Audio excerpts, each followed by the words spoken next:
Welcome back, trainers, and in this video we're going to be going over future events and the long-awaited Super TM. We've been discussing this on the channel. Just let us pick the move.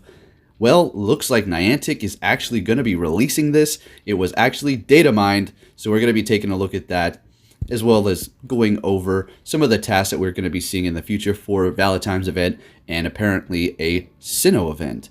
I'm assuming that is for a new shiny release and to up the possible count on Sinnoh stones for people, so when we do get Rhyperior Community Day, they'll be able to evolve them, right? So, because I'm sure Niantic knows that Rhyhorn is going to win. So before we take a look at all that information here, just looking at some pretty rare hatches, hatching those Gibbles back to back, and I was actually able to encounter a shiny Gyarados. So that was pretty nice. All the Gyarados I've been catching have been like 1900 CP, 2000 CP, but of course the shiny that I find is a little baby. And then I do get I do believe this is my second shiny Magikarp at my house. The house shinies have been going crazy lately.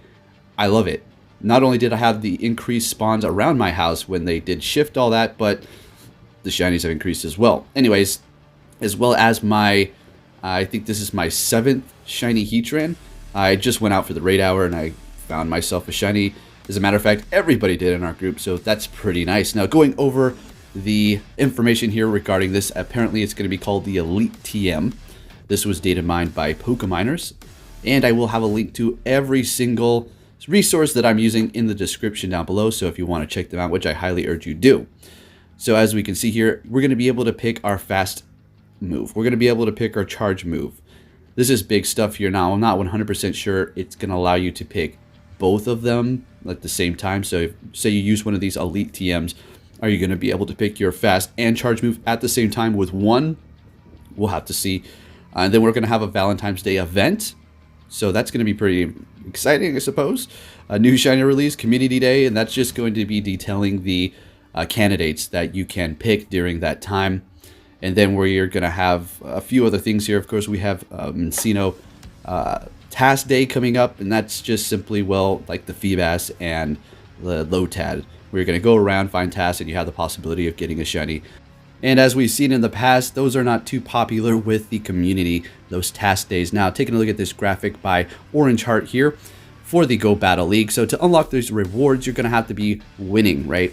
So you have a total of 5 battles for each set, in which you're going to be able to unlock those rewards all the way up. If you win 5 battles, you get all 5. If you win 1, you only get 1 reward, and that's how it goes. And then you'll be able to fill up those kilometers by walking, obviously, but then you'll be able to completely fill it up. If you're not able to make all those kilometers, you can put money into it. It varies from 200 coins to 50 coins. And then taking a look at the ranks, we've been over this many times here. To get to rank 2, complete 5 battles. For rank 3, 5 additional battles, 10 in total. Rank 4, 5 additional battles, 15 in total, so you don't even have to win at this point. Now you have to win for rank 5. That's going to be win 5 battles after reaching rank 4. And then rank 6, win 7 additional battles, 12 in total. Rank 7, win 10 additional battles, 22 in total. Rank 8, reach above 1800, so it's going to be points after that. So once you get to rank 7, you're going to start seeing a possible point system. Rank 9 is going to be 2100 points, and then rank 10 is going to be 2700 points, in which your rewards are going to increase dramatically. As far as the TMs are going to stay the same if you're using that raid pass or battle pass now, but we've been over those rewards many times. If you want to check those out, I will be putting cards as well as possibly links at the end of the video, and then you can see the rewards there. You will be guaranteed Scrappy when you do reach rank 4 and you do encounter a Pokemon. As a matter of fact, I actually have 2 now, so looking pretty good there. As far as the Meditite, well, that could be shiny and the Skarmory as well. I did encounter a Meditite, and as of now, the current season that we are in is going to be a test run. The official season does start on February 1st, in which it's going to be the Great League up until February 10th, and then the Ultra League from February 10th until February 24th. Then the Master League from February 24th until March 9th. So get hype, folks. We're not just going to be doing Great League. We're going to be getting into Ultra and Master very soon.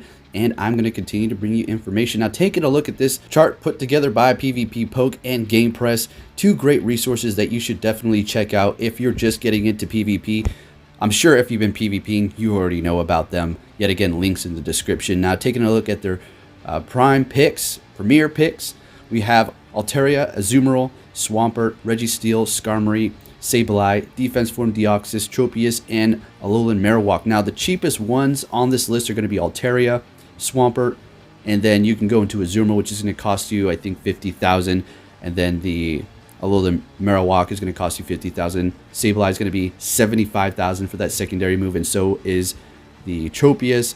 As far as the legendaries, Registeel, and then the mythical, I guess you can say, Deoxys, those are going to be 100,000.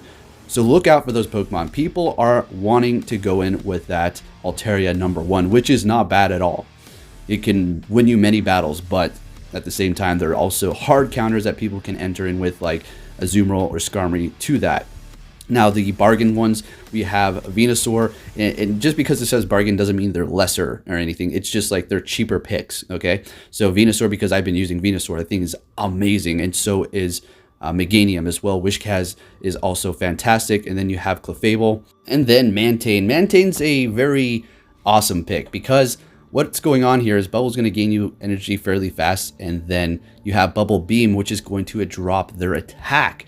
So you can fix up some good combinations with that. Have a couple of different stat lowering Pokemon on your team. You know, the limit is the sky, guys. All these different combinations, you don't have to stick to the meta. Just make sure your team composition is good, right? Pokemon that you're entering with. What do you want behind that? You want 2 Pokemon that can generally protect that one from its weakness to some degree, right? We'll be going over that more here in just a moment. So taking a look at teams that they have actually put together, and then we'll actually make one ourselves that they didn't make in my stash of Pokemon. They have Altaria, Azumarill, and Registeel. It's not bad. Then the Skarmory, Swampert, and Venusaur. I like that combo. So you have the Skarmory, if it's weak to rock, then it's going to be able to be defended by those other 2. And then you have other great examples here as to Pokemon teams that you could possibly be putting together here. And I know it can get a bit expensive, folks, but we're going to be using these Pokemon continuously. So think about it like that. And if you're thinking like this, well, this is going to get stale. We're going to keep seeing these same Pokemon over and over again, and then eventually we're just going to get bored because we're fighting the same teams of Pokemon over and over. Well, they might take the route of like the Silt Arena and start limiting the specific Pokemon that you can actually use per season. They can make these rules. I mean, it's not that difficult, so look forward to that. And another thing too, just because you put a good team together doesn't mean you're going to win. You have to know typings. You have to know what can take a certain amount of damage, right? If you've seen a lot of my battles where I'm surviving with a sliver of health left, it's because I know exactly how much damage they can take. A lot of times I'm kind of guesstimating. I'm like, well, I think I should survive this. I've done this before. Let's just hope. And I last with like, 3 HP or something, and I get off a charge move, and I just save that shield for a later time, and that can make all the difference for your battle. So it's just practice, practice, practice, guys. Now let's go ahead and just make a team, right? I'm really looking forward to testing out Melmetal. That one's going to be a good pick. What I recommend is obviously Thunder Shock for the quick move, the only quick move it does have, and then Rock Slide, and then possibly Superpower. Actually, you definitely want Superpower. Rock Slide is definitely going to be a good option for you too. So we're going to go ahead and put that Melmetal there. Now, what is he weak against? That's going to be fighting and ground, right? So we need generally something behind it that can protect us from that. But at the same time, we don't want just one protector. We want 2. So we're going to go ahead and go with Azumarill. Azumarill is going to be resisting fighting because of its fairy typing. It's just a fantastic pick. It may be a steep investment for a lot of you out there, but it is so worth it, okay? And then for the final one here, so we have those 2 kind of protecting themselves. Registeel resists grass, and Azumarill is weak to grass, while the Melmetal is weak to fighting, and then the Azumarill is resisting it. So let's see what we can put in the back here. I'm thinking Alolan Marowak because, well, that one's also going to be resisting fighting as well as grass. So it's kind of like a trifecta effect for the team, kind of like a protection, all full circle there, right? Now, not every team is going to be foolproof 100%. Obviously, there's going to be little weaknesses within it, but that's where practice comes in, and knowing what a specific Pokemon can take as far as a hit without having you to use a shield and waste a shield in an unnecessary situation. Making a new team here, we have Altaria in the front, right? Seeing that a lot of people are picking this one lately. Let's go ahead and put Melmetal in there again. seeing that Altaria is going to be very weak to ice and Melmetal resist it. But at the same time, Melmetal reaches such a high CP level that it is a bit squishy. So it's not going to be, the tankiest thing around, but it still resists it. Then we can go ahead and throw a Lantern in the back there. That's a good pick up against Skarmory because Altaria doesn't necessarily want to see a Skarmory. And then you have Melmetal to also protect it against the Skarmory. So it's looking like a pretty good combination here. Yes, you have 2 weak to ground. All right, but you also have the Lantern, which could have Water Gun, super effective. Or you could swap out the Lantern for an Azumarill. And there you go. You have yourself another decent team here. Alolan Raichu, folks, has actually been something people have been saying it's been doing pretty good. So I'm going to test it out. Volt Switch, Thunder Punch, and Grass Knot. Volt Switch is going to gain you a lot of energy. You're going to be able to spam them pretty fast. So I'm looking forward to testing out new teams in the future here. This is just the beginning. You don't want to test new teams online. Test them with your friends. Test them with your friends before you go online. You don't want to test a team online. If you're brave enough, go ahead. All right, so with that said, trainers, if you did enjoy this video, please give it a big thumbs up. And as we've seen the Sinnoh event, almost a hint that Niantic's telling us, yep, Rhyhorn is going to win the Community Day. This is an event to give you more Sinnoh Stones, so everybody's prepared. So I'm excited for the future. I'm excited for the Elite TM. Finally, we've been discussing this, and it seems like it's going to work that exact way in which you're going to be able to pick your move. Good job. I'm having a blast lately, guys. This whole online PvP is amazing. So thank you for watching, trainers, and I'll be catching you all next time. Take care.